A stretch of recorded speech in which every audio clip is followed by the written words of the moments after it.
briefing. 2-minute warning on the briefing. Thank you.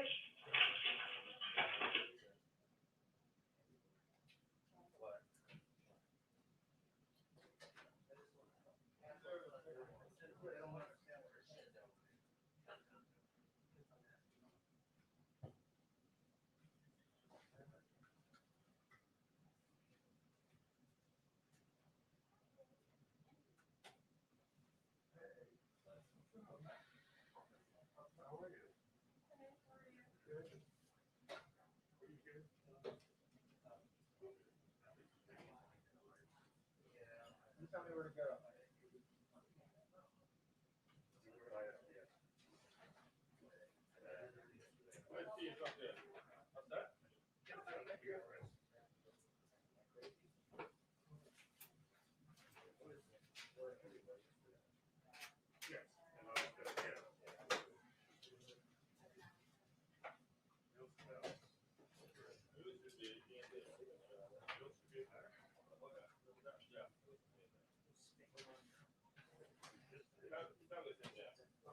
I'm in the corner.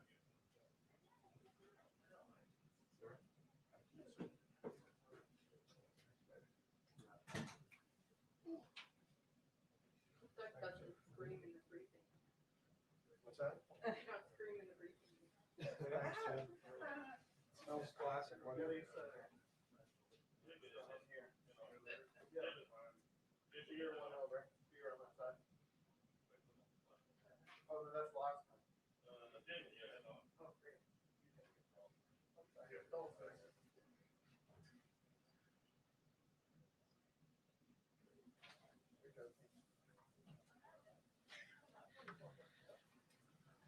Hi, everyone. Hello. So joining us today is Ambassador Roberta Jacobson, Coordinator for the Southern Border. Ambassador Jacobson was the U.S. Ambassador to Mexico from 2016 to 2018. She previously served as U.S. Assistant Secretary of State for the Western Hemisphere Affairs. I had the pleasure of working with her at that time and has focused on Latin America for more than 30 years as a career civil servant. She's going to give some remarks and then happy to take some questions. And as always, I will be the bad cop. Thank you for joining us.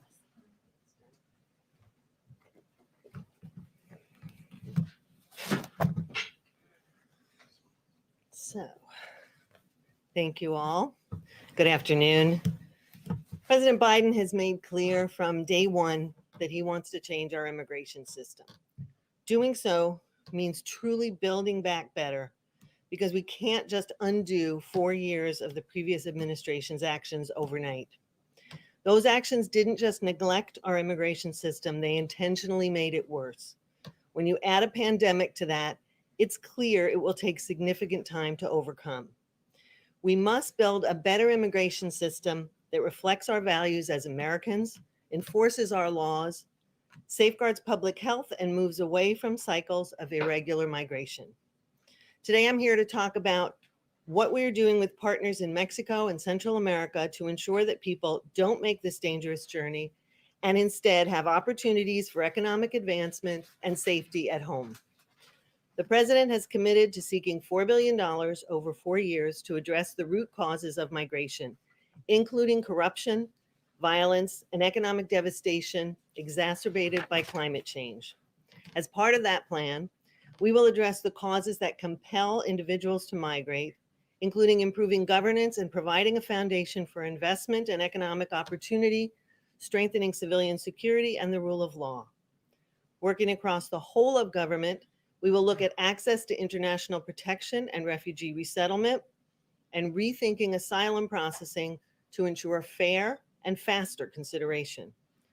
Only by addressing those root causes can we break the cycle of desperation and provide hope for families who clearly would prefer to stay in their countries and provide a better future for their children. President Biden, when he was vice president, visited the region many times and is clear-eyed about the challenge. He insists now, as he did then, that governments commit to being true partners in creating the conditions for growth and security.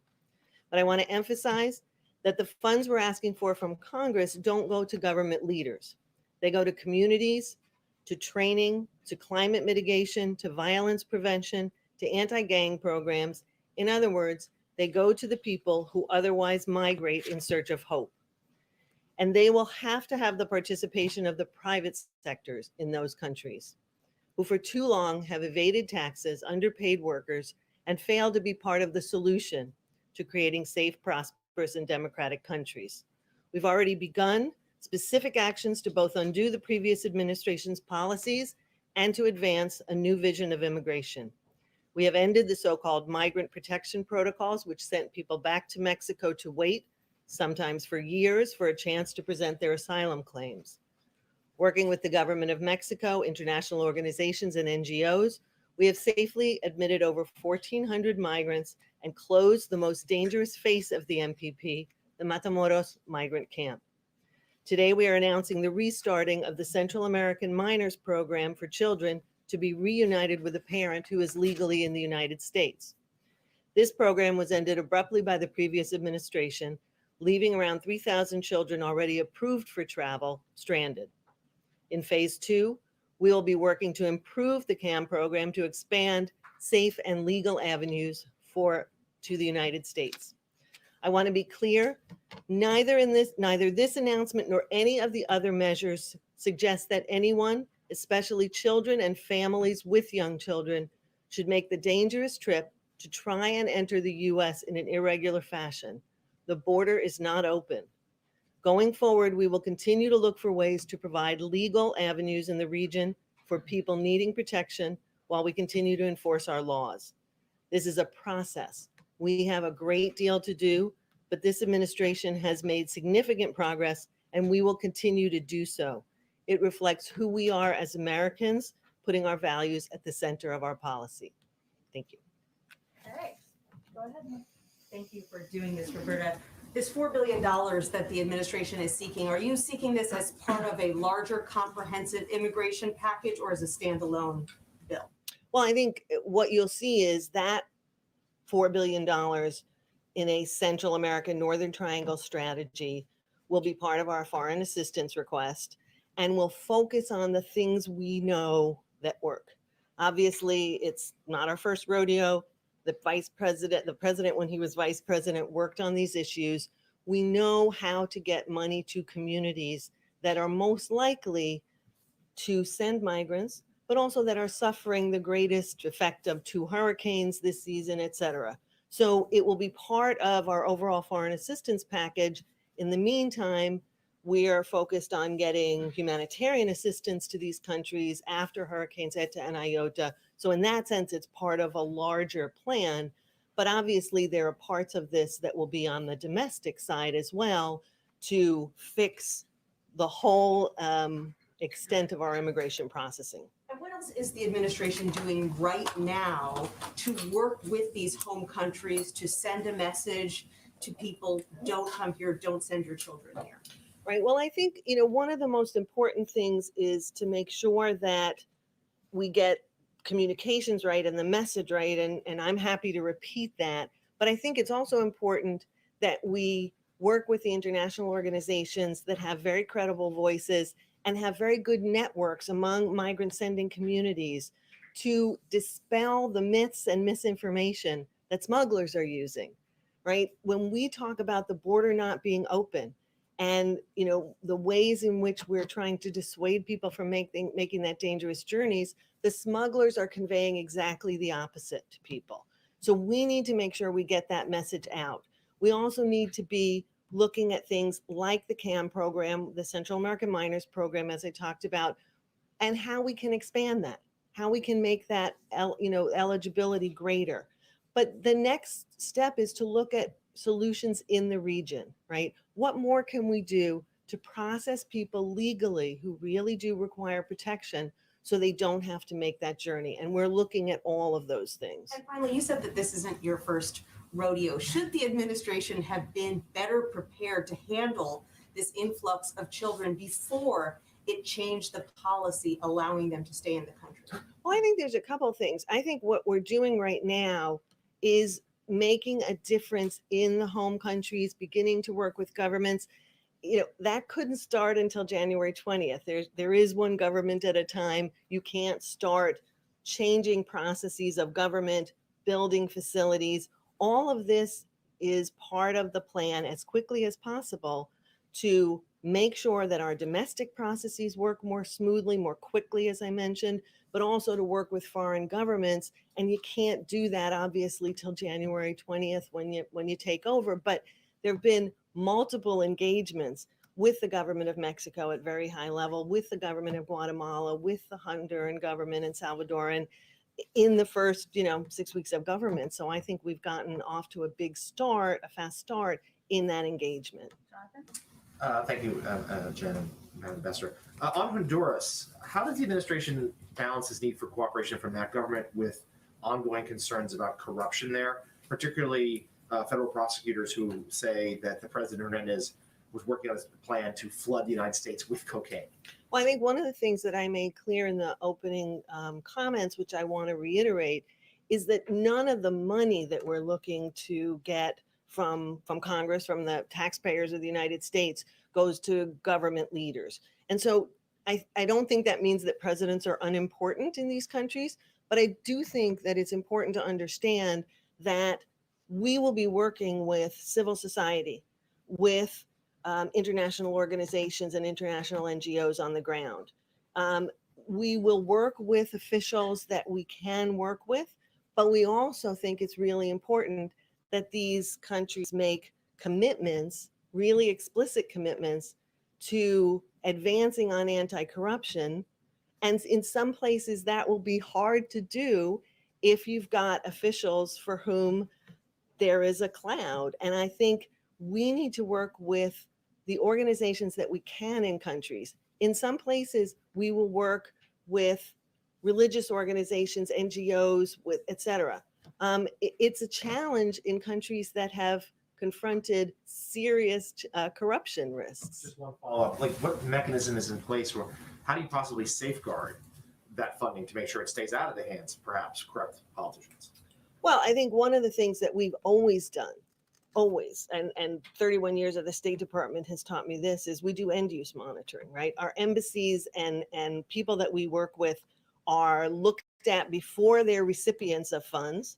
And we do checks and we look at what's being done with the funds, right? We also don't deliver money in most cases. We deliver training. We deliver new lighting facilities that reduce violence and crime. So a lot of what you do, it's not handing over blank checks. And I think that's really important in this. Thank you very much. You're talking about restarting CAM, these other long-term goals for what immigration policy should look like. But right now, new CNN reporting shows that unaccompanied migrant children are being held in these Border Patrol facilities for, on average, 107 hours. That's up from, I believe, 77 hours on average last week. So what is the Biden administration doing right now to fix that? Well, I think, my part of this focuses much more on what we're doing at the end of this process in Central America and Mexico.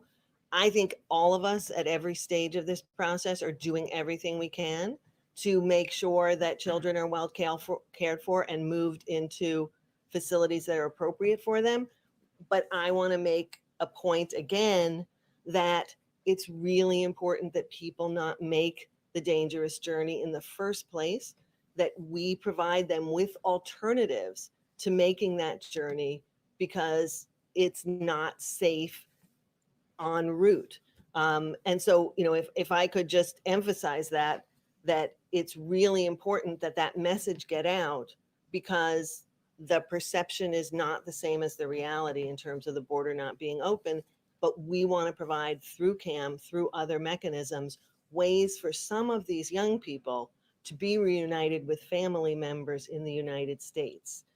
Así que yo creo que es muy importante subrayar el caso que la frontera no está cerrada y el viaje es muy peligroso y la gente realmente no debían llegar a los Estados Unidos en una manera irregular ahora.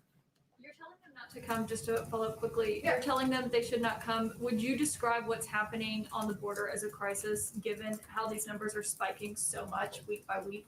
I think I'm not trying to be cute here, but I think the fact of the matter is we have to do what we do regardless of what anybody calls the situation. And the fact is, we are all focused on improving the situation, on changing to a more humane and efficient system.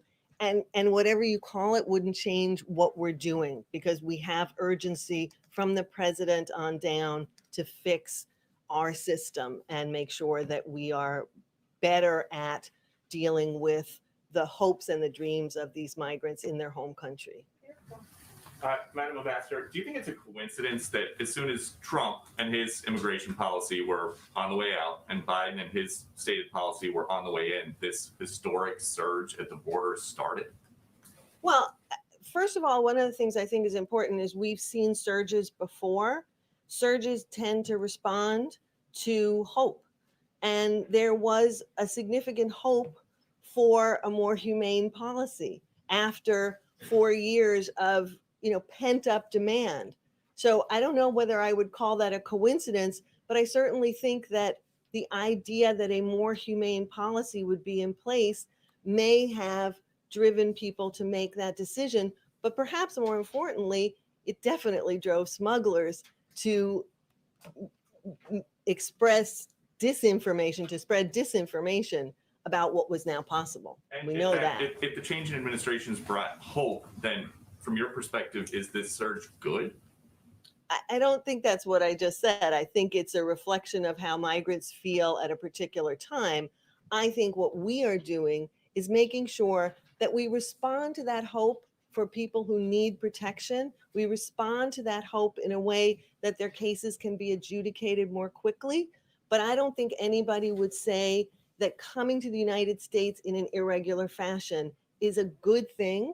That's why I've tried repeatedly to dissuade people from listening to those smugglers. But we're going to try our best to do everything we can at each end of this in the United States, but especially in Central America and Mexico, to ensure we have safe, orderly, and legal migration.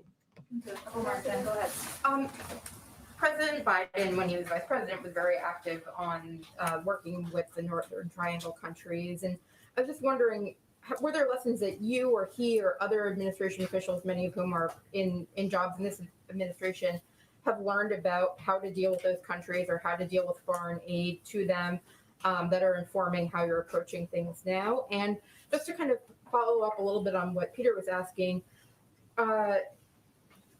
are you concerned at all about kind of mixed messaging, that at the same time that you are telling people not to come, that the journey is dangerous, that because you are offering this talk about a more humanitarian process, that people will not, pay attention to the fact that they could apply from their home country, that they will still come, that they are still, so hopeful, that there really is kind of a conflicting message coming from Washington to Central America? So on the first question, the question of learning things from when the vice president was leading a lot of our efforts in Central America previously, I think yes, that's a resounding yes. Both the president and all of us who worked with him on that, for him on that, learned a great deal. And I think that it's really important that we put that to use now. One of the things he thinks is so important is being really explicit with leadership in the countries from which migrants are coming about commitments that they need to make, because overcoming the reasons people migrate is not going to be the United States' job alone, right? If we realize that it's lack of good governance, economic opportunity, and security issues or violence, then some of those require commitments by the governments on anti-corruption and transparency, on creating governments that function better to provide services for their country. So he's very clear on being sure that we get those commitments from leaders and holding them to it, right? The money is not a tap that gets turned on all at once. You have to make sure that you're continuing to follow those issues. So I think there's a lot of things we learned, and a lot of things we learned about ensuring that funds get to the communities that are really in need, whether it's post-hurricane or coffee rust, which was ravaging Guatemala and Honduras, or a historic drought.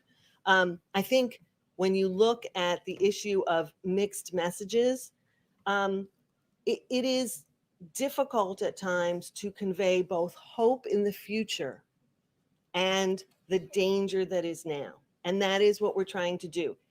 And I will certainly agree that we are trying to walk and chew gum at the same time. We are trying to convey to everybody in the region that we will have legal processes for people in the future, and we're standing those up as soon as we can.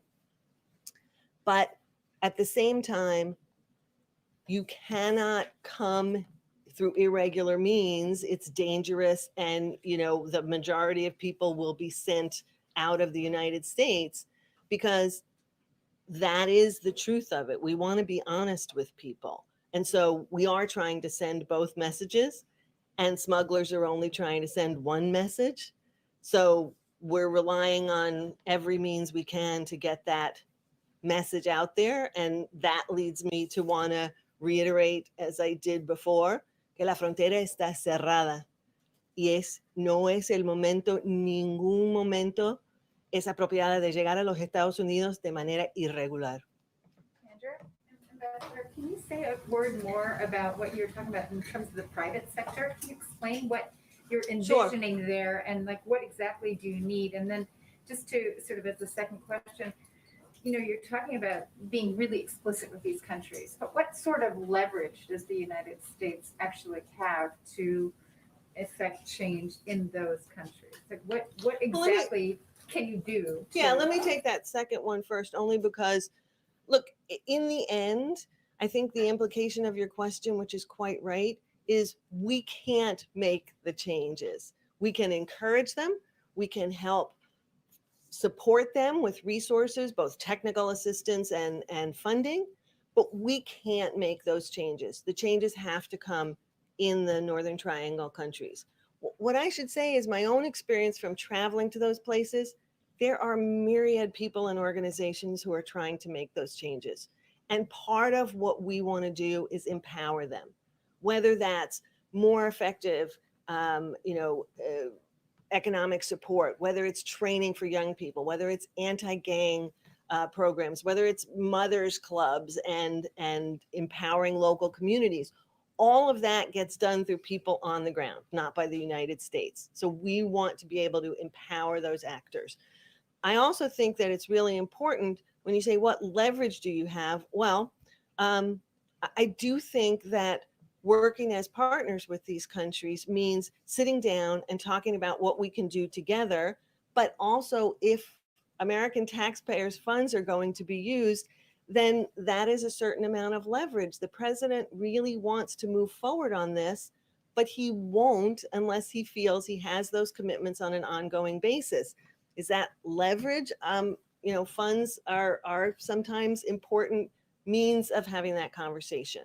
Your first question was on, remind me. Oh, well, let me just follow up. No, you can't follow up. You have to go back to the first one. Are you saying explicitly the U.S. could withhold funding, whether it's State Department aid or USAID funding? I think the really important thing to know is we're looking forward to getting this proposal before Congress and having Congress act on it. And what comes after that, I just don't know. An executive branch can always, adjust things like that. I also think it's really important to understand, you asked about the private sector. The private sector in all of these countries, in Central America in particular, is a really important player here. And I think, to be very honest, we have not seen them step up. One of the mechanisms that was really effective under the Obama-Biden administration was for every dollar that the U.S. put into an assistance program, we asked for private sector organizations, local chambers of commerce or business organizations to either match us or exceed us. This gives the private sector skin in the game. It makes sure that they are part of the solution. If the governments in these countries don't always have enough resources to do what they should to improve the economic opportunity for people, there are private sector organizations and members of the private sector, the business community, who need to be part of that solution. And so we just feel that that's really an important element to this. We talked about international organizations, governments, NGOs. I don't want to leave out the business community as a participant. Okay, last two, or last three if you have time. Okay, thank you. Go ahead.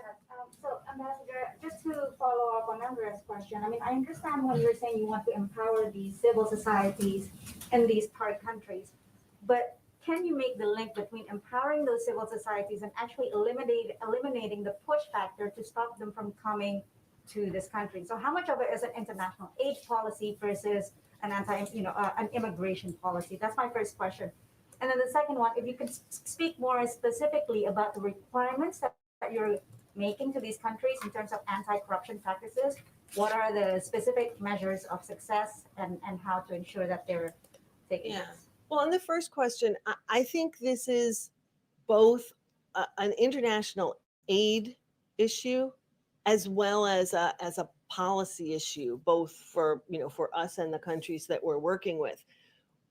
On the one hand, it is clearly a resource issue. You have 2 greater than Category 4 hurricanes, Eta and Iota, within a 15-day period. You've got reports that suggest that literally multiple millions of people in Guatemala and Honduras are food insecure now. That is clearly something you need to be looking at humanitarian assistance and aid to try and remedy. Now, in the longer term, when you're looking at increased pace of natural disasters because of climate change, or you're looking at ways to ensure that agricultural policy, changes in countries, or that training is given, or that students, including girls, remain in school. Those are longer-term policy questions that need to be addressed with our partners in the region, because they all have an impact on whether migration flows increase or not. And so when the president talks about root causes, some of this is immediate humanitarian aid, but a lot of it is policy and aid together, making sure that you tackle the root causes of migration. Otherwise, what you see is continued cycles, right? To break that cycle of migration sustainably, you have to work both. On the specific commitments for governments, I think that's something that we would want to discuss with the countries involved before we discuss it publicly. Thanks. Last on the president's executive powers. Do you think the president will consider using his executive powers to reunite families who have been separated under zero tolerance? Well, that certainly outside bill. of the Family Reunification Task Force that was created, which is exactly to do that. Beyond that. Are you talking about people who are not in the same country? Yeah, the families that were separated. Would the president use any more executive powers? I'm sorry, beyond but this? do you mean families who were separated when in the United States? During zero tolerance in the past. Well, that's exactly what the Family Reunification Task Force is doing. Right. So nothing beyond that. It deals with the whole universe of people separated during that policy. So not that I know of. Okay, last two in the back. Go ahead. Couple questions. Congress appropriated almost $1.4 billion for this fiscal year for the border wall that you all are not building. How much of that is left? Are you guys redirecting it at all, and to what along the border right now? Secondly, you discussed messaging. Arguably, your predecessors' entire theory of their immigration agenda was that they were trying to send this message, don't come, America is closed to irregular migration. So obviously you're pursuing some different policies, but what can you actually do differently than they did to try to get that message if, it wasn't fixed already with that kind of aggressive messaging? Well, on the first question regarding the border wall, the president has been very clear about ending the national emergency, or the emergency at the border that was used to justify the wall, and obviously not proceeding with it. The exact legal requirements and where those funds might go, I just don't know. I'm sorry. Let me talk about the message issue. I mean, I think it's really important to understand that you can't and shouldn't say, in this administration's opinion, that the only way to message do not come in an irregular fashion is to act as cruelly as you possibly can, separate children from their parents, return people to places that, like the migrant camp in Matamoros, for up to 2+ years at a time. And that's the only way that you can get your message across. This administration's belief is that we can get our message across that it is a more humane policy by opening up avenues of legal migration, which will encourage people to take those legal options and go through the asylum process if they're seeking that, and not take the irregular road. I think you have to find different ways to message, but if messaging reflects your actions, that is why we are increasing the actions for legal migration, so that the message is you have another option. Last one in the back. Thank you. If I may ask a question in Spanish for our audience. Con tanta desesperación en Centroamérica, y si los cambios no son inmediatos en esos países, si el dinero y los cambios que ustedes proponen no hacen un cambio inmediato, entonces, ¿cómo desaniman a la gente para que no venga hoy, mañana, pasado mañana? Bueno, primero reitero el mensaje que realmente no deben llegar ahora, porque la frontera está cerrada y lamentablemente va a tomar tiempo para abrir los otros caminos que son legales. Pero tenemos también que subrayar que hay cosas que podemos hacer ahora mismo. Y uno es ese programa de jóvenes menores de Centroamérica que estamos reabriendo hoy día para reunir padres de familia en los Estados Unidos en estado legal con personas de jóvenes, niños en Centroamérica que fueron abandonados, digamos, durante la administración previa. Pero podemos decir también que vamos a anunciar tan rápido como sea posible otras medidas que sí va a implementar antes de que se puede llegar dinero por parte de ese programa nueva al Congreso. Pero tenemos que admitir también que tenemos más que $500 millones ya está en programación en América Central. Estamos acelerando el proceso de implementar esos programas de alimentación, de trabajo y capacitación. Así que estamos empujando en todas las oportunidades, todas las posibilidades de llegar otros caminos y ayuda inmediatamente.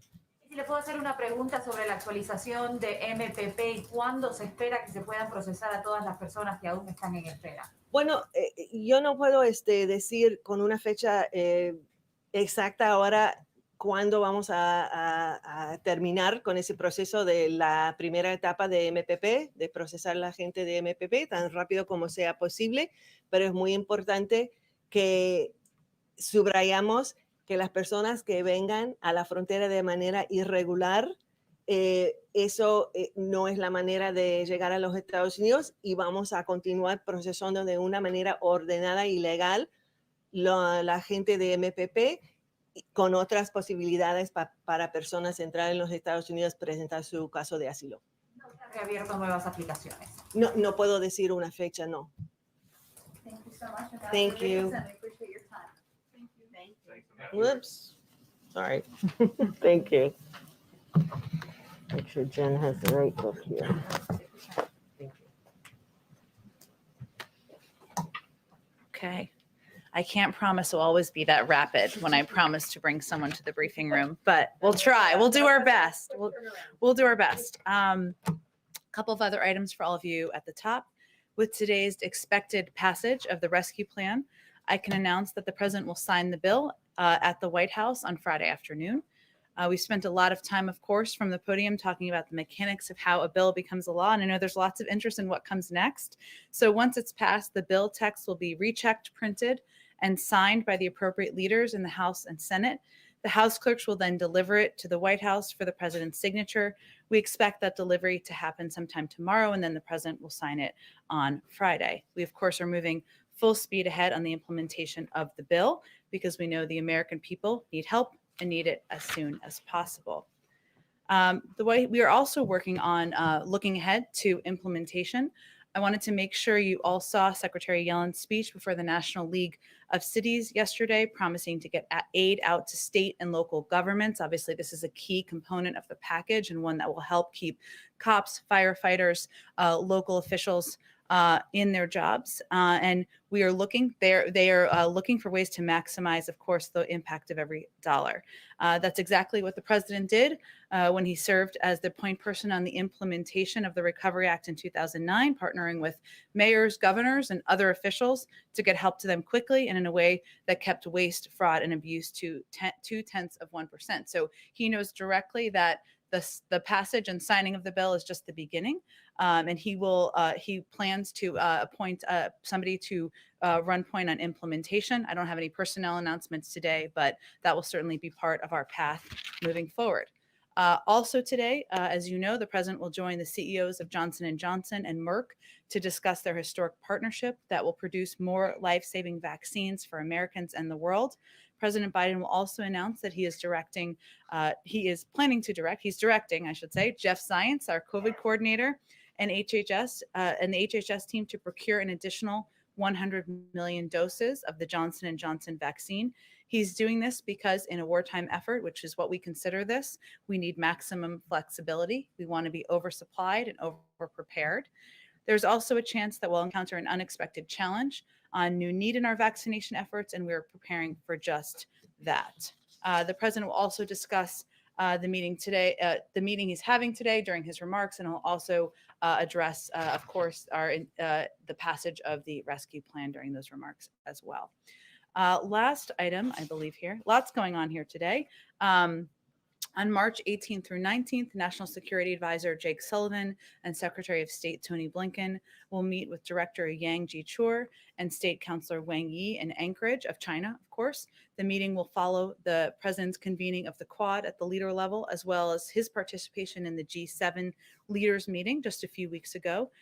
Secretary Blinken and Secretary Austin's trip to Japan and Korea, two of our closest regional allies, and National Security Advisor Sullivan's multiple engagements with Japanese, Korean, Australian, Canadian, and European counterparts, including a European Quad meeting next week. It was important to us that this administration's first meeting with Chinese officials be held on American soil and occur after we have met and consulted closely with partners and allies in both Asia and Europe. And as you know, a number of those conversations have happened at the presidential level and, of course, at the Secretary of State and National Security Advisor level as well.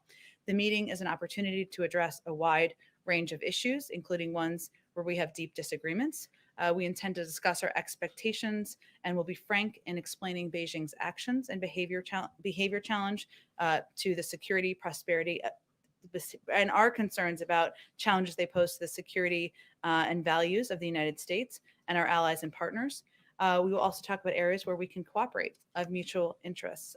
And we are coming to these discussions, of course, clear-eyed. The meeting also provides an opportunity to emphasize how the United States will stand up for the rules-based international system and a free and open Indo-Pacific. As the president has said, we approach our relationship with the Chinese from a position of strength and in lockstep with our allies and partners. With that, go ahead, Jonathan. Thank you so much. You said the president will be signing the bill on Friday. Can you walk us through what will happen next? The president himself has expressed regret that the 2009 economic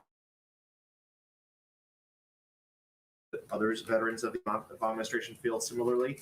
Can you explain to us what we're going to see from the president, from surrogates? How is this message going to be delivered to the American people? How do you sell this bill? Sure. Well, the president, the vice president, the first lady, the second gentleman, a number of members of her cabinet will be communicating directly with the American people, engaging directly with the American people, and all sending a clear message. Help is on the way. Over the next few weeks, we are going to swiftly put in place implementation plans. I've touched on a little bit of that, and plans to get aid to the people in places that need it the most as quickly as possible. This is, of course, a continuation of the work we've done over the last 2 months to build support for the rescue plan, communicating directly with the American people, building support among mayors, governors, labor leaders, the business community, and other stakeholders.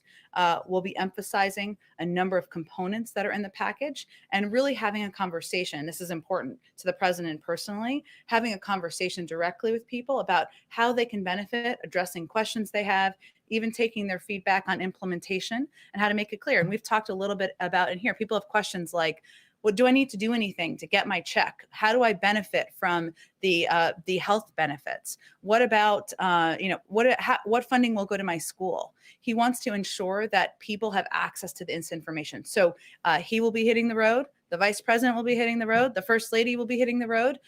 We will have people out communicating directly in communities, but we'll also use a range of tools at our disposal, including engaging in communicating through digital means, doing local interviews, and also utilizing a number of members of our cabinet who have key roles in the implementation. I referenced Secretary Yellen, of course, in her role. Obviously, the IRS has some key roles here, but he will be tapping into the cabinet to also play a role in communicating and engaging with the public. A follow on this and then one other matter. Sure. On this, the president obviously is addressing the nation tomorrow night in prime time. Is this part of it, the idea of what happens next because of the package, going to be part of that speech? Can you preview a little bit about what the message to the American people is going to be tomorrow night? I expect I'll have more to say tomorrow about the speech, and I want to just give him a chance to go through the speech again and make sure I'm previewing it in a way that is consistent with where it will land. But as I've talked about a little bit in here, tomorrow marks the 50th day of the administration. It also marks 1 year since the country shut down. And the president believes it is important to take a look back of the journey the American people have been on, the sacrifices that have been made, the lives that have been lost, and also look ahead. And he will be talking more about how he will approach this war against the pandemic moving forward, and lay out some more specifics of what the American people can expect. And last one, a UN report out today says the U.S. is among the countries lagging behind on climate-friendly projects in COVID economic recovery spending throughout the globe. When is this administration going to start moving forward on the $2 trillion climate change package that was such a big part of then candidate Biden's campaign? It's only day 49. Jonathan, The UN is we're on about to criticism, pass a passing law. historic, the most progressive bill in American history. It's passing today. Look, I would say that the president believes that, and he talked about this on the campaign trail, as you mentioned, was certainly a promise of his, that we can create the United States and many other countries around the world. We'll focus on here, can create good paying union jobs that are also consistent with our objective of addressing the climate crisis. And certainly that is central to how he's thinking about his agenda moving forward. Those policy discussions are still ongoing, but I can assure you that he intends to deliver on the promises he made on the campaign trail, and intends to deliver on the promises he made about creating good paying union jobs that also are consistent with his goal of addressing the climate crisis, I should say. Go ahead. Hey, Jen, on the 100 million new doses, you said that the goal is to be oversupply.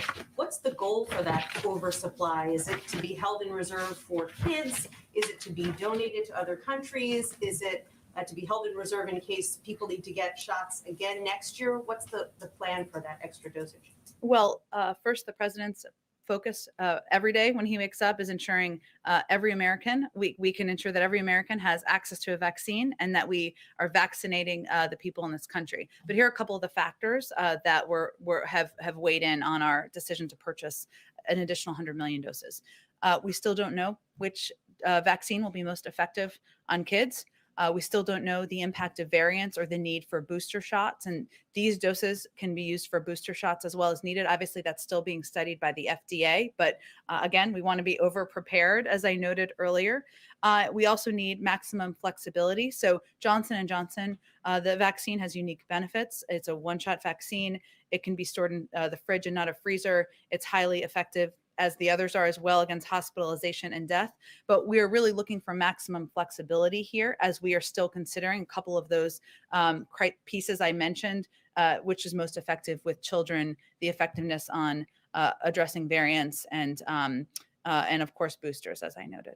And then on the COVID relief bill, which is being voted on in the House right now, how quick quickly will school districts be able to access that money? And will they be able to implement it in time to make safety changes for this school year, which in many parts of the country is only going to last another 3 months? You're absolutely right. And a fair amount of the funding is also we expect will be likely used for forward planning, right? So schools that need to plan for, we need to hire temporary teachers right now, but we need to ensure we can keep them on the job in a year and 2 years. We need to make facility upgrades. It really depends school to school. In terms of the timeline for implementation, I know that's something that our Department of Education is going to be looking at. And of course, the implementation team that will be focused on getting these dollars out the door. So we will certainly plan to give you an update as we have a better timeline on the calendar. And then finally, on another front, Des Moines Register journalist Andrea Sahur is currently on trial over her coverage of a racial justice protest last summer. She's been charged with failure to disperse and interference with official acts. Does the Biden administration believe that these charges should be dropped? And will the president or anyone in the administration urge Polk County, Iowa prosecutors to drop the charges? I'm happy to discuss this with our team. I'm not as familiar with the case, but I will look into it and we'll get you back an answer. Sure, go ahead, Caitlin. First off, has President Biden been briefed yet by his delegation that went to the border over the weekend? And does he now feel the need to go to the border if he has been briefed by them? Sure. Well, I can confirm for you that the president did receive a briefing earlier today from members of his team that visited the border region this past weekend. I will note he receives regular briefings on immigration and the economy, on COVID, on a range of issues that the country and the administration is facing. He heard from the delegation on what they observed during their visit to the border region and the facilities they toured. But they spent the majority of their time discussing what steps can be taken to expedite processes, to move more quickly, to move the process more quickly to meet the administration's goal of getting these children placed with vetted and confirmed families, moving them quickly, as related to your question earlier, out of Border Patrol facilities and into these shelters, and then ultimately into these homes. I don't have anything to preview for you in terms of a trip. Obviously, a delegation going to the border and visiting these facilities is something that can be done with a much smaller footprint than the President of the United States traveling, but I don't have anything to preview in terms of a trip. And earlier you said you're going to, or the president is going to pick someone to kind of run the implementation of the coronavirus relief package. Does the White House anticipate that there could be delays in implementing that because it is such a big bill? No, I wouldn't imply, or I was not trying to imply that, only that we know that this will not all be implemented in 4 days or a week or what have you. This will take some time, and we want to ensure that there is a person responsible and accountable to the implementation. That's something the president felt worked when he was vice president, and so it was an indication of that. But there are a number of cabinet members who will also play pivotal roles here. I referenced, of course, Secretary Yellen. Secretary Cardona will play a pivotal role, of course, in the reopening of schools. And so there are already officials within the administration, but this can be, it has been used in the past as a more of a coordinating mechanism. And how long do you think that implementation will take? I can't give you really a timeline of that. Obviously, there are different components, as you well know, right? Getting the checks out the door. Our Treasury team and our economic team are crunching the numbers on that. We hope to have an update for all of you soon on that. Obviously, reopening schools, as Nancy was asking about, it really is school district to school district in terms of what their needs will be, which schools need funding, which districts need funding. There are things like unemployment insurance, which obviously is applied through different mechanisms. So there are pieces of this that are just going to be implemented over time, some that can be done more rapidly and quickly, but obviously this is our focus and our priority in the days ahead. And my last question on Johnson & Johnson, he is going to announce that they are trying to get another 100 million doses this afternoon, but the administration told governors yesterday on their weekly call that they should only expect to get 400,000 doses of the Johnson & Johnson vaccine next week. That is far behind what the Johnson & Johnson contract with the federal government that they were supposed to have ready when it was authorized by the FDA. So is he going to confront the Johnson & Johnson executives he's meeting with today about why they are so far behind on production? Well, as you know, Caitlin, he invoked the Defense Production Act in part because he wanted to, and our team, Jeff Zients and others, have been working closely with Johnson & Johnson and Merck, of course, to expedite the production of vaccines to ensure that they can be available on the timeline they've committed to. I will say that this 100 million that was that's being announced this afternoon is more for the second half of this year and we're not adding additional doses expected on that same timeline. But I'm certain they will be discussing, of course, the need to ensure that the deadlines are met and that we have the vaccines and the doses needed to get them in the arms of the American people. Go ahead, Andrew. So on the vaccine, the head of the WTO and others are calling for greater efforts to be made by advanced economies, big countries and rich countries to get more vaccine into developing countries. You just announced that you want to be over-prepared here in the U.S. And what is the United States doing to ensure that these vaccines get out to other countries? And do you favor a waiver of intellectual property protections under the WTO to ensure that that moves more quickly? Or, what's your perspective on a kind of a third way that would be just increasing licensing? Well, first, the president is deeply focused on the issue of expanding global vaccinations and manufacturing and delivery, which will all be critical to end the pandemic. But as we've also said, he's first and foremost focused on ensuring Americans have access to vaccines as soon as possible in this period of time. And we've obviously made a great deal of progress on that front. I don't have anything more to preview for you in terms of what that will look like. We first need to focus on, right now, we're still in a circumstance where there isn't enough supply for the number of Americans who want to get the vaccination. So that's really our focus at this point in time. But certainly it's a point of discussion with his counterparts and with the counterparts of other members of our national security team. So you don't want to say anything about the waiver? I don't have anything more for you to predict. Okay, and then on that question of vaccinating children, you mentioned that you're not sure which vaccine will be most effective. Fauci has talked about getting high school students vaccinated by the fall and elementary school kids in the spring. Do you have a sense of when every American could be vaccinated? I mean, you've talked about having enough on hand for adults to be vaccinated by the summer. Or by the end of May, actually. Well, we will have enough supply, right? But the president is the first to say that we can't do this alone, and that certainly a component of this that is vitally important is ensuring that people understand across the country that these vaccines are safe and they are effective. And we are still going to focus on combating the issues of misinformation and, of course, of vaccine hesitancy in a range of communities. The FDA, as you know, would be the ones running point on approval of vaccines for children. I can't really predict when children will be vaccinated, and we don't know when the FDA may approve a vaccine. But our role is ensuring there's enough supply and that there is enough distribution. We've made a great deal of progress on that. More work to be done, but I can't make any predictions beyond that. Go ahead. On a couple things. First, President Biden, when he was vice president, kind of was the person who ran point on the 2009 recovery bill. Would you expect that Vice President Harris might take on a similar role? He has, done a lot, put her in a very similar position to the one that he had with President Obama.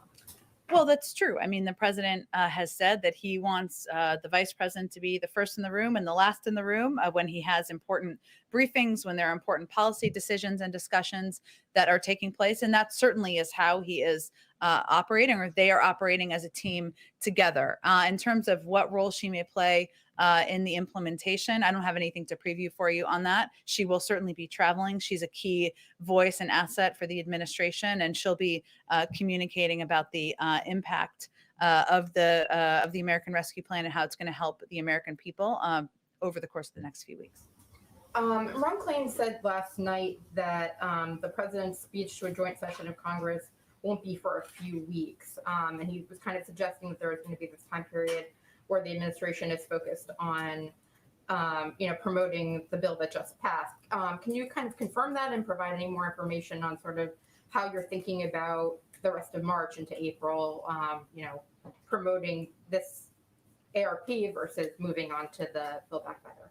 Sure. I don't have an exact breakdown of timeline, and I don't think Ron was intending to give one either, only to convey, which is I think why you're asking, that the president, the vice president, and all of us in the administration believe it's important to take a moment or a few moments, I should say, to communicate directly with the American people about the benefits of the package, to ensure they understand that help is on the way in a range of forms, and to do that in communities and directly with people who we are hoping understand the benefits of this package.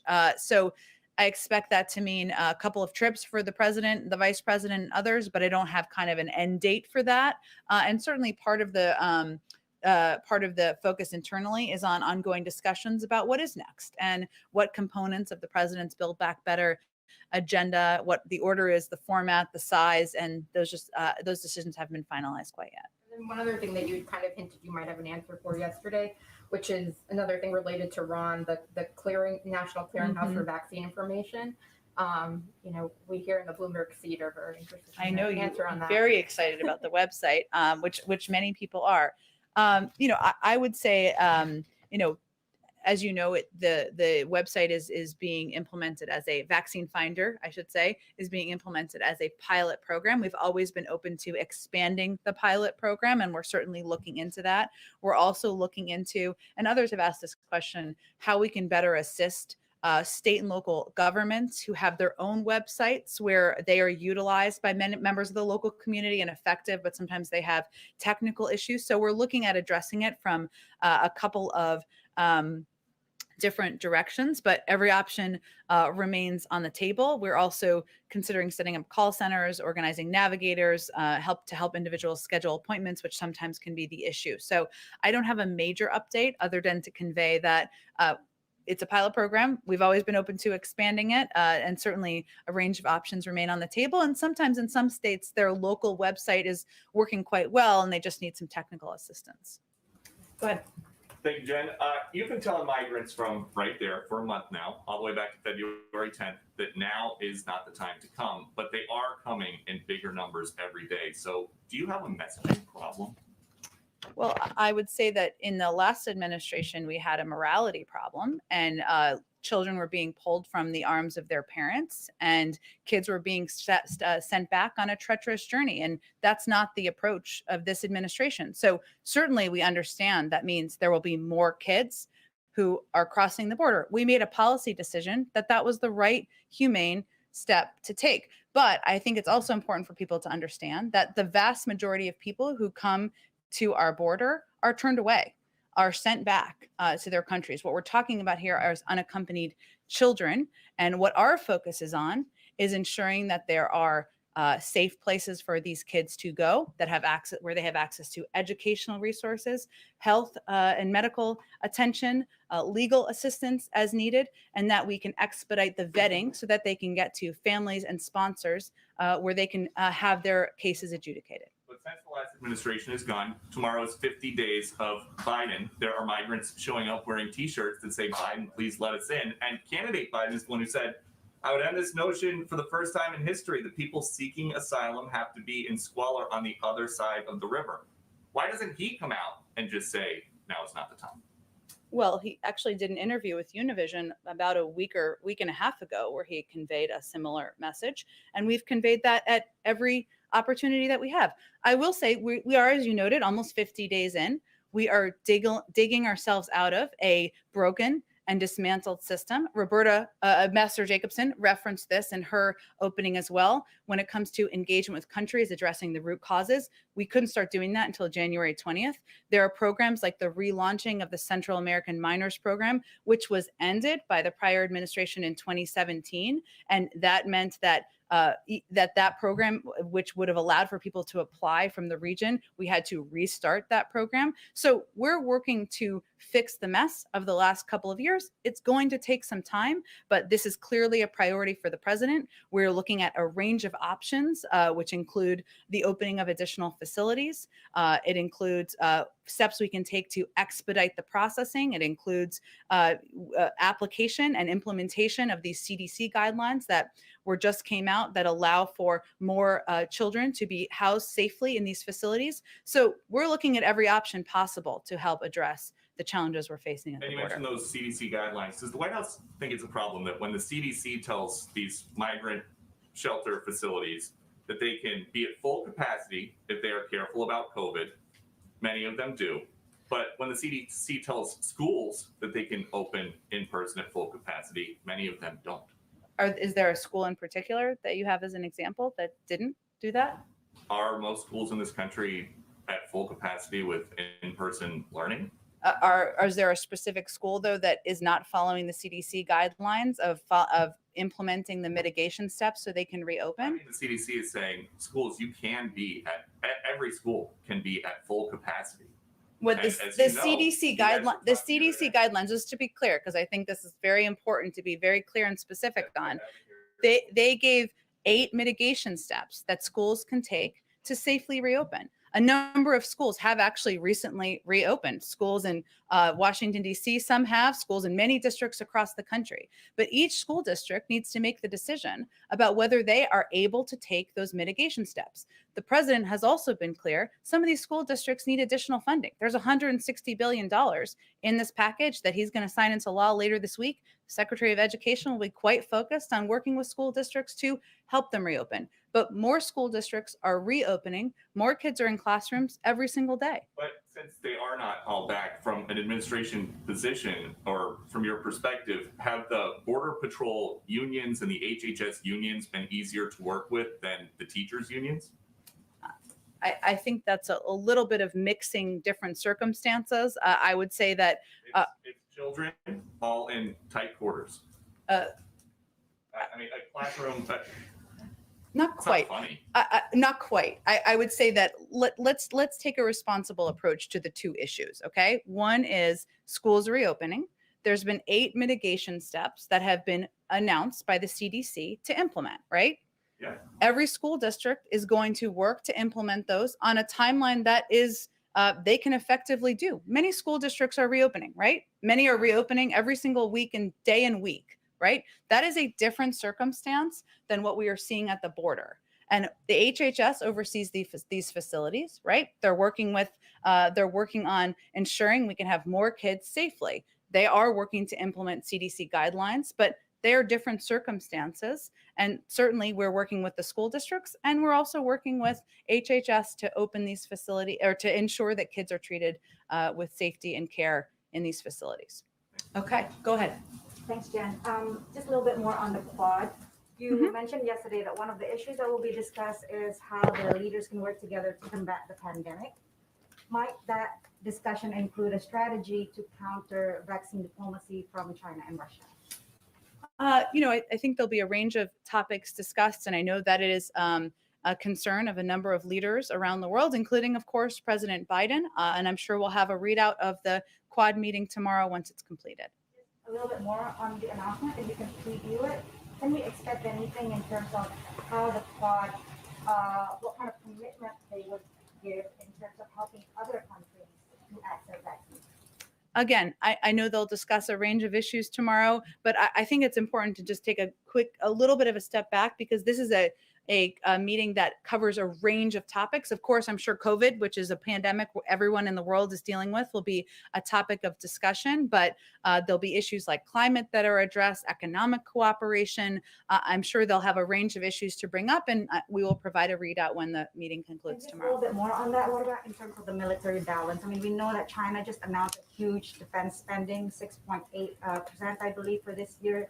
Is that also a top item in the agenda? I don't think I have more to preview than what we've already offered. We will, of course, have a readout when the meeting concludes. There are a range of topics on the mind of all of these leaders. As I've noted in here before, we anticipate the meeting discussing a range of the crises we're facing as a global community, from COVID to climate, economic cooperation. I'm sure they all will bring up a number of issues, and we'll have a robust readout when the meeting concludes. Go ahead. A few questions, like everyone. Sure. In California, Republicans are seeking to nationalize the recall effort against Governor Gavin Newsom and really make it a referendum on COVID policies. You know, the other day, Bernie Sanders tweeted that it's time for Democrats to unite and rally on Newsom's behalf against the recall. Does the president have any plans to personally or otherwise support Newsom if this does make it on the ballot and becomes an off-year campaign? We're not quite there yet. We've spoken out in support of Governor Newsom and against the recall, so that remains our position. All right. Also in California, we at the San Francisco Chronicle are finding that school districts are saying, even with this influx of money coming from the package, there's still lots of reasons they're not sure if they can reopen even, by this fall, including building consensus around how to do it. There's been some criticism that the CDC guidance is actually too conservative and prohibitive, including the 6 feet distance rule that schools either have to ignore or not open. If there are still schools that aren't open by this fall, would the administration consider it a failure? And what more could they possibly do to help those schools along? We have several months before the fall, 6 months, 5 months. Okay, I will stop doing math now. This our Secretary of Education, Miguel Cardona. This is his number one priority, what he is focused on. The president has asked him to lead this effort, and he is holding a school summit. He will be working with school districts, including, I'm sure, in California and San Francisco and others, to work to address what they feel the challenges are to reopening, whether it's funding that's needed, whether it's consensus building that needs to happen. The president wants schools to be open 5 days a week, wants kids to be learning in school, and we're going to do everything we can to ensure that's happening. And lastly, on the subject of today's briefing, immigration and border policy, it covers so many different agencies. There's Homeland Security, there's HHS, as we've discussed, there's State Department, Department of Justice, which we don't talk about as much, as a huge piece of this. Is there someone in this administration who is coordinating all of these disparate pieces? Ultimately, where does the buck stop? Who is making sure that all these different agencies are coordinating to the administration's overall goals? Well, ultimately, the president is responsible for the policy on key issues and key challenges the country is facing, and immigration is certainly one of them. You're right; there are a number of agencies involved in this effort, but I would say they're all playing a pivotal role. The Department of Homeland Security, we don't have a Health and Human Services Secretary confirmed yet. When he is, he will play a pivotal role, but a whole team at HHS, as you know. So this is being coordinated in part from our national security team, but ultimately it's the president who makes decisions about the policy. That's why he asked the team to go to the border and why he asked to receive a briefing. And that's something, as I noted, that happened this morning. Go ahead. Thanks. I have a follow-up on implementation of the relief package and then a question on the equal rights. Okay. On the relief package implementation, were there specific lessons that President Biden, when he was in charge of doing this in 2009, that he learned about that effort that will be applied to this effort, particularly in terms of efficiency and reducing waste and fraud, that kinds of things, but in general, any specific lessons that he learned other than it's good to have one person in charge? Sure. It is structured very differently, as you remember, and I'm sure many people remember. A big chunk of the Recovery Act was around shovel-ready projects. This is, of course, a very different type of bill. I think some of the lessons we're already implementing, including having a point person in charge, including ensuring there's a sustained campaign that is not just about the president of the United States or the vice president of the United States speaking about the benefits, but that really engages our partners and allies, whether it's governors or mayors, local community leaders, to ensure there is effective implementation and communication about the package. He also wants to lift up, and this is something that's been important to him in general, but is very applicable to this package, members of his cabinet, so that they can be front facing and play a very public role in engaging with the public and ensuring they understand components and pieces of a package like this. There are pieces in this package that, of course, are related to helping veterans. There are pieces of this package that relate to helping rural communities, and he wants to ensure that members of his cabinet are playing key roles there. That's something that, of course, was done a little bit in 2009, but can definitely be built on, and I think we will venture to do that.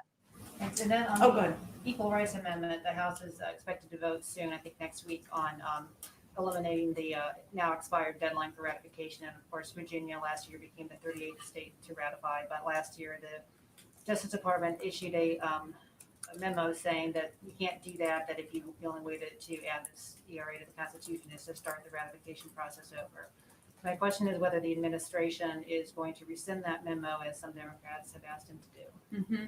That's an excellent question. I will have to talk to our team about that and get an update on it, which we'll venture to do for you after the briefing. Go ahead. Thanks, Jen. A couple questions on behalf of the print pool for reporters who couldn't be here, and then one of my own. Jesse Hellman with Modern Healthcare wanted to know, when President Biden is with the executives today from Johnson & Johnson and Merck, does he plan to press them on the increasing costs of prescription drugs, and does he plan to bring up his own agenda to lower drug prices? The primary focus of this meeting is on working together, the two companies who have long been competitors, working together to ensure the efficient and effective manufacturing of vaccines. Okay, and Tommy Christopher from Media had a question on the filibuster. Said that President Biden expressed some openness to filibuster reform during the campaign. I know you've said more recently that it's not his preference to change the rules, but he wants to know if the John Lewis Voting Rights Act represents a red line. If Republicans do not support that, if that does not move forward in the Senate, is that a red line that would prompt him to consider filibuster reform or ending the filibuster? Well, the president's preference is not to make changes to the filibuster rules.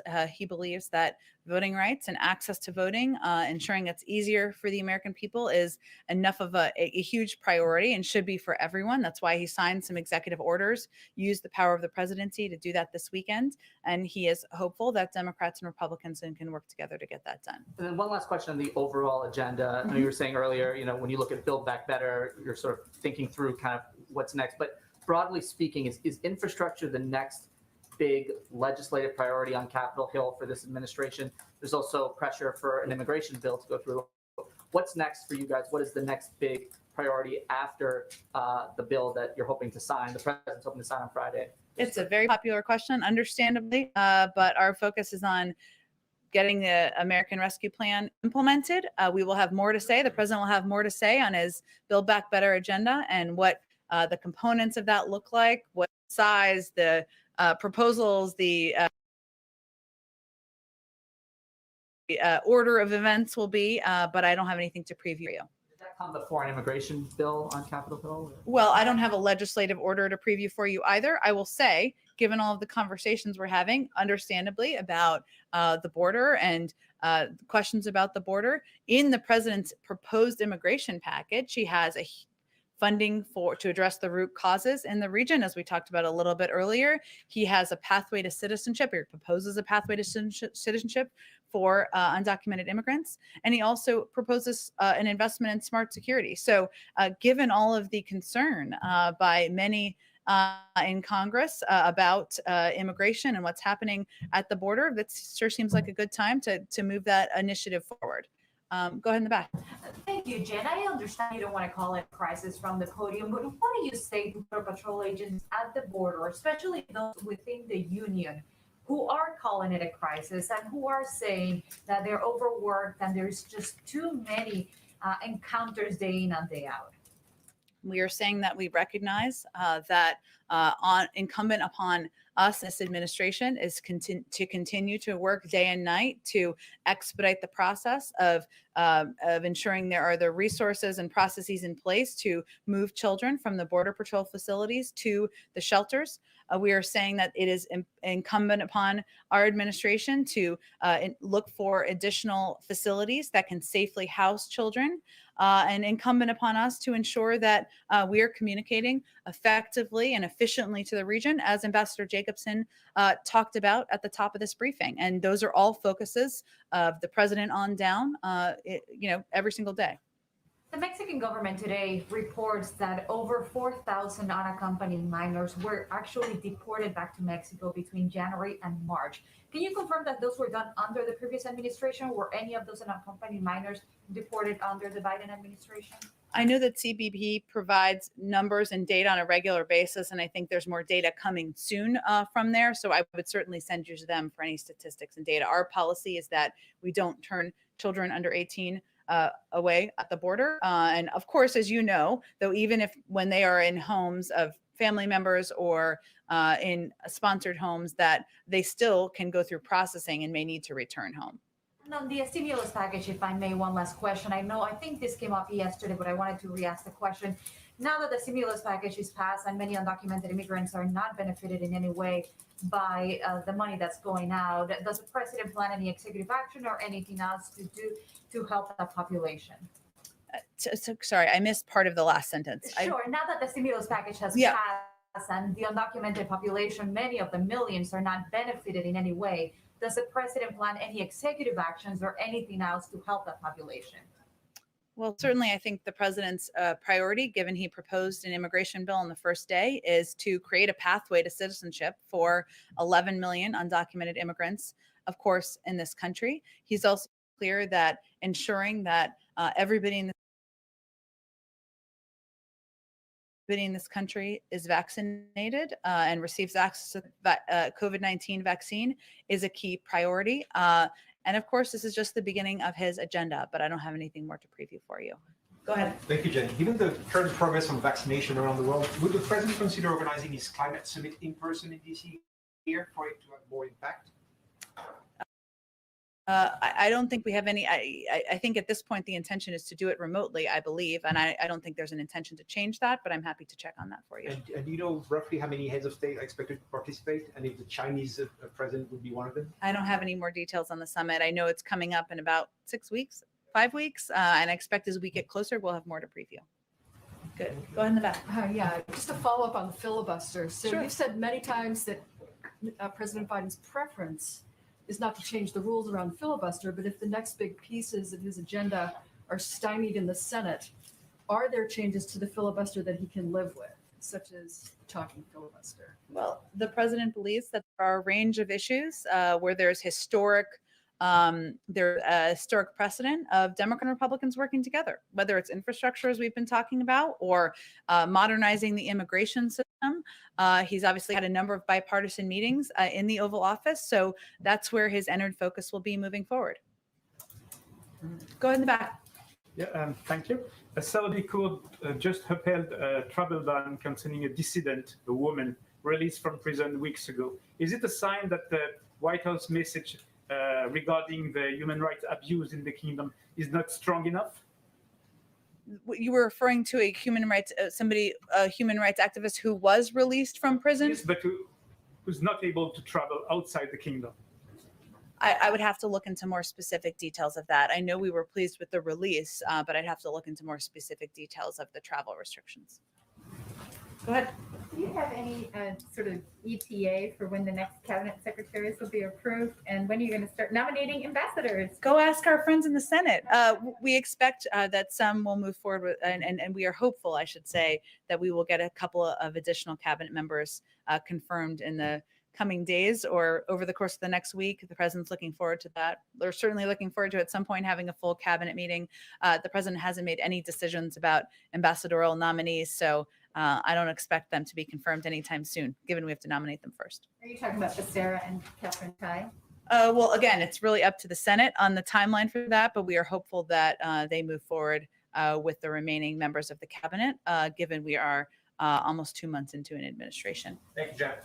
Yeah, the last one. Just to follow up on something that Ambassador Jacobson said. Sure. And I think you may have gotten a note about this, that first time she said that the border is not closed, and she then, when she was speaking in Spanish, and then later on spoke in Spanish again and said the border is closed. I mean, it seems like she, I guess, misspoke the first time considering your overall message, but are you concerned that now that she's misspoken, that is going to be, picked up and disseminated across the Spanish-speaking world as the message from the administration? Well, given she also said that the border is closed, we're hopeful that that is what will be picked up, and that has clearly and consistently been our message. So that is certainly our hope. Still, at the same time that you're having a messaging difficulty around this issue, does that just make it a little bit harder? We certainly hope not. We have the power of the media here to make sure you're communicating effectively with the messages. And as we know, we all have moments where we say something slightly differently than we would like to, and we quickly try to correct it to make it easier and effective for all of you who are just trying to communicate what the administration's goals and policies are. Thanks, everyone. Thank you.